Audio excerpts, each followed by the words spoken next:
Hello students, आज हम phylum Mollusca के बारे में पढ़ेंगे।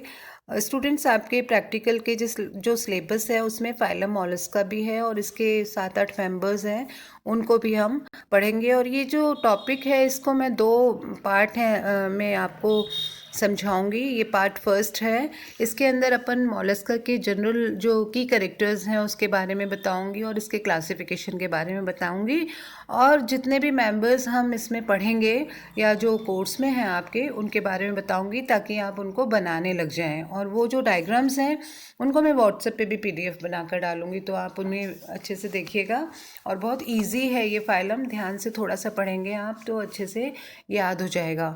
तो सबसे पहले तो हम मॉलस्का के बारे में मैं आपको बताती हूँ। इसका सामान्य जो परिचय है उसको मैं देना चाहूँगी, इंट्रोडक्शन जो है वो।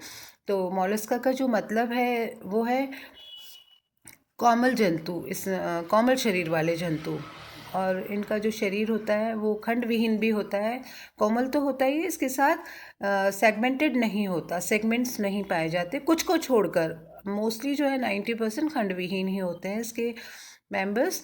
और इनका जो सॉफ्ट बॉडी होती है वो एक कवच के द्वारा ढकी होती है जो कि कैल्शियम कार्बोनेट का बना होता है। और ये कैल्शियम कार्बोनेट जो है, ये इसकी जो सॉफ्ट बॉडी है, ये सॉफ्ट जो शरीर है, इसी में सेल्स पाई जाती हैं।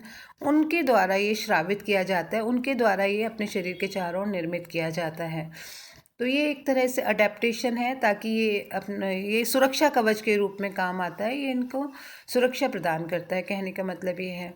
और इन जो सॉफ्ट जो एनिमल्स हैं, इनकी स्टडी जो है वो मेलेकोलॉजी कहलाती है। और इनके ऊपर जो कवच पाया जाता है वो कवच स्टूडेंट्स डिफरेंट टाइप्स का होता है। यूनिवॉल्व होता है, बाइवॉल्व होता है, बड़े कलरफुल कवच होते हैं। तो उन कवचों का अध्ययन जो है, स्टडी जो है, वो कॉन्चोलॉजी कहलाती है। तो चलिए अब इसके अपन की कैरेक्टर्स के बारे में पढ़ते हैं मोलस्का के। तो मैंने शुरू में आपको बताया था कि कैसे वो बेसिक जो हैं कैरेक्टर्स जिनके द्वारा अपन किसी भी जंतु को आगे क्लासिफाई करते हैं, तो वो कैरेक्टर्स अपन डिस्कस करेंगे। तो इनमें जो बॉडी ऑर्गेनाइजेशन है, शारीरिक संगठन जिसको आप बोलते हैं, हिंदी मीडियम के स्टूडेंट्स के लिए भी मैं टर्मिनोलॉजी हिंदी में और इंग्लिश वालों के लिए मैं इंग्लिश में बोल रही हूँ। टर्मिनोलॉजी केवल है ना, प्योर इंग्लिश में और प्योर हिंदी में जो है वीडियो बनाना बहुत मुश्किल होता है स्टूडेंट्स। तो आप भी थोड़ा सा कॉम्प्रोमाइजिंग एटीट्यूड रखिए और हिंदी वाले थोड़ा इंग्लिश पढ़ें। और इंग्लिश वाले भी, अपन हिंदी स्पीकिंग एरियाज़ में रहते हैं तो कोई दिक्कत नहीं होती समझने में, लेकिन टर्मिनोलॉजी जो है वो मैं इंग्लिश में बताऊंगी आपको। तो बॉडी ऑर्गेनाइजेशन जो है ऑर्गन सिस्टम लेवल का होता है। इसके अलावा ये त्रिस्तरीय होते हैं, है ना, 3 लेयर्स पाई जाती है, 3 लेयर्ड एनिमल्स हैं ये इनमें सिलोम पाई जाती है। खंडविहीन होते हैं, कुछ को छोड़कर ये बिल्कुल सेगमेंट्स नहीं होते, सेगमेंटेड नहीं होता ये। इसके अलावा बायलेटरल सिमिट्री इनमें पाई जाती है। शरीर इनका कोमल होता है और शरीर जो है 4 भागों में डिवाइडेड होता है स्टूडेंट्स। सिर, मेंटल, हेड, मेंटल और फुट और विसरल मास इनमें विभक्त होता है।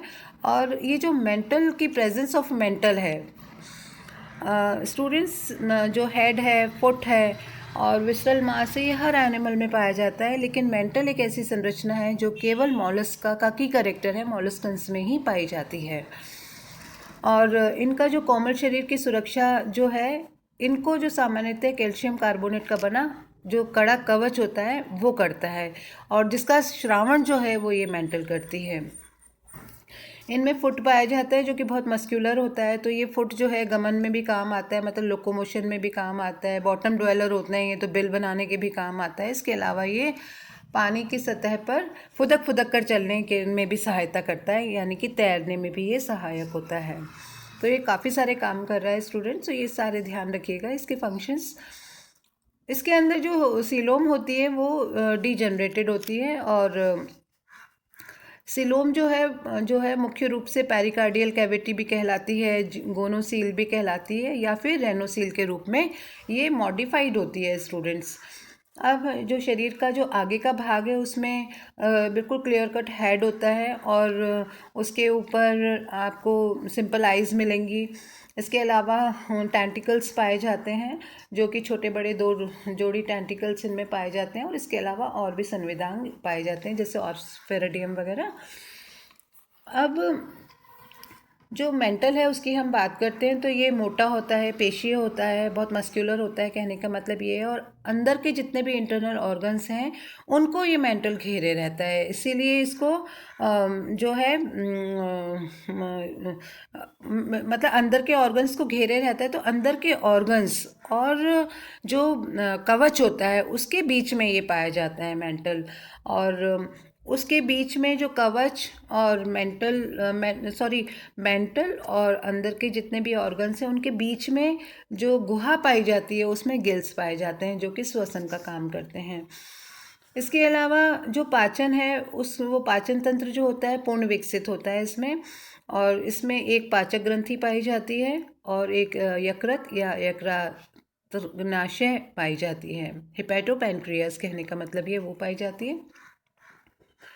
इसके मुख में एक स्पेशल टाइप का एक इंस्ट्रूमेंट टाइप आप कह सकते हो वो पाया जाता है जो कि रेड्यूला कहलाता है।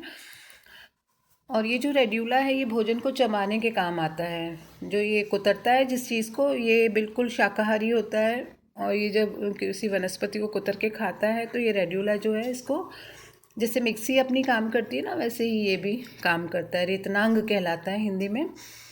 इसके अंदर जो ब्लड वेस्कुलर सिस्टम है वो खुले टाइप का होता है और डॉर्सल साइड में इसमें हार्ट होता है। और हार्ट जो है हार्ट कवर के द्वारा घिरा रहता है। और हार्ट का जो टाइप है वो मायोजेनिक टाइप ऑफ हार्ट इसमें पाया जाता है।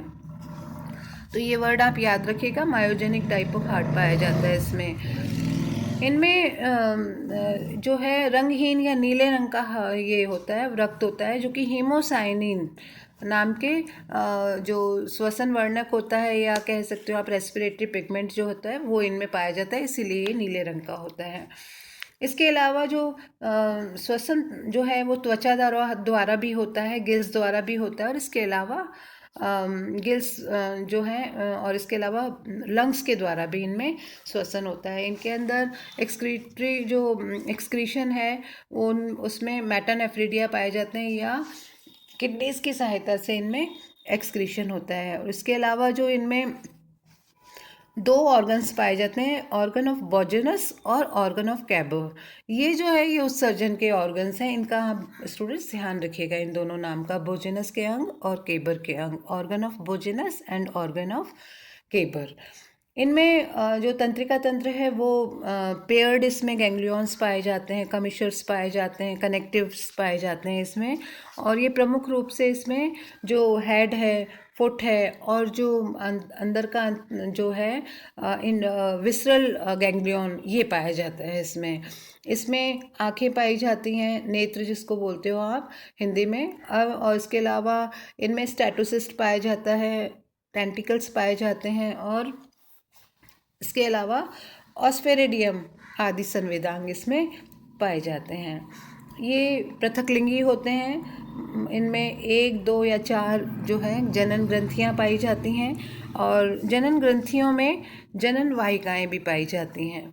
इसमें निषेचन जो है स्टूडेंट्स बाहर भी हो सकता है, आंतरिक भी हो सकता है। और ये अधिकांशतः अंडे देने वाले होते हैं और कुछ मेंबर्स जो हैं वो शिशु भी को भी जन्म देते हैं। कहने का मतलब ये है कि ओविपेरस और विविपेरस दोनों टाइप के होते हैं। इस पे जो क्लीवेज होता है स्पाइरल क्लीवेज होता है। परिवर्धन जो होता है दोनों टाइप का होता है, अप्रत्यक्ष और प्रत्यक्ष, डायरेक्ट एंड इनडायरेक्ट डेवलपमेंट इनमें पाया जाता है। इनमें जो अप्रत्यक्ष डेवलपमेंट जिन एनिमल्स में होता है, इनके मॉलस्कन्स में, उनके लार्वा को या तो ट्रोकोफोर कहते हैं या वैलेजर कहते हैं या फिर ग्लोचिडम लार्वा कहलाता है। वो ग्लोचिडियम लार्वा जो है स्टूडेंट, ये तीनों जो वैलेजर और ट्रोकोफोर तीनों के आपको नाम याद रखने हैं क्योंकि पूछे जाते हैं कि मॉलस्कन लार्वा किसके नाम बताइए और आप 3 नाम लिख देंगे और आपको 1 नंबर पूरा या 2 नंबर जितने भी मार्क्स का क्वेश्चन है वो पूरे मिलेंगे आपको कोई नंबर। अब ये जो जहाँ पाए जाते हैं इनकी हैबिटेट की बात करेंगे, ये एक्वेटिक होते हैं या फिर ऐसे स्थलीय आवास में भी पाए जाते हैं जहाँ नमी रहती है। अब हम इसकी क्लासिफिकेशन की बात करेंगे तो संघ मोलस्का को प्रमुख रूप से 6 वर्गों में डिवाइड किया है और इसके वर्गीकरण का जो आधार है वो है स्ट्रक्चर ऑफ फुट और इसकी रेस्पिरेटरी ऑर्गन्स, मेंटल और कवच की बनावट के आधार पर स्टूडेंट्स इस मॉलस्का फाइलम को आगे क्लासिफाई किया गया है। तो इसका जो पहला वर्ग है वो है मोनोप्लैकोफोरा, दूसरा है एम्फीन्यूरा, तीसरा है अपना वर्ग स्कैफोपोडा, चौथा है गैस्ट्रोपोडा और इसके बाद पांचवा है पैलेसीपोडा और छठा जो वर्ग है उसको बोलेंगे हम सिफेलोपोडा। इनके सबके आपको क्लासेस के नाम याद रखने हैं। अब इनके छोटे छोटे से मैं आपको करेक्टर वो बताऊंगी करेक्टर्स। तो मोनोप्लैकोफोरा जो होते हैं समुद्री होते हैं, सेगमेंटेशन पाया जाता है इनमें और इनके अंदर जो है रेड्यूला भी पाया जाता है और ये एनेलिडा और मॉलस्का दोनों संघों के इसमें लक्षण पाए जाते हैं मोनोप्लैकोफोरा में। तो ये कनेक्टिंग लिंक है ये मोनोप्लैकोफोरा क्लास मॉलस्का की और एनेलिडा की। और इसका एग्जाम्पल है नियोप्लिना। तो ये जो है ये मॉलस्का का पूर्वज भी कहलाता है और जीवित जीवाश्म पाया जाता है। जैसे लिम्यूलस अपने ऑर्थोपोडा में पाया जाता है ना स्टूडेंट्स, वैसे ही इसमें ये पाया जाता है। ये योजक कड़ी के रूप में है ये मोनोप्लैकोफोरा। दूसरा है एम्फीन्यूरा।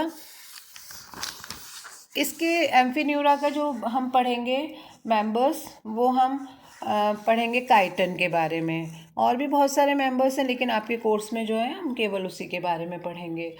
अब स्कैफोपोडा है तो इसमें ये नलिकाकार कवच होता है इसमें, और ये जो है ये डेंटेलियम इसकी बात करेंगे। गैस्ट्रोपोडा में हम एप्पल स्नेल की बात करेंगे, कहने का मतलब पायला की बात करेंगे हम, या एप्लीशिया की बात करेंगे। पैलेसीपोडा में हम इसकी बात करेंगे, सिप्पी जो होती हैं सिप्पी वर्ग के यूनियो है, टेरिडो है, इनकी बात करेंगे। और उसके बाद में जो है अपना लास्ट जो वर्ग है वो है सिफेलोपोडा। सिफेलोपोडा मतलब सिर पर जिसके पैर हो, ऑक्टोपस जिसको बोलते हैं, उसकी बात करेंगे हम। तो हम इन एनिमल्स को नेक्स्ट वीडियो में मैं डिस्कस करूँगी और आज आप इसको अच्छे से सुनिए और PDF जो डालूँगी इसके मॉलस्का के डायग्राम्स का वो भी आप देखिएगा और उसे फाइल में भी बनाइएगा students. Thank you very much.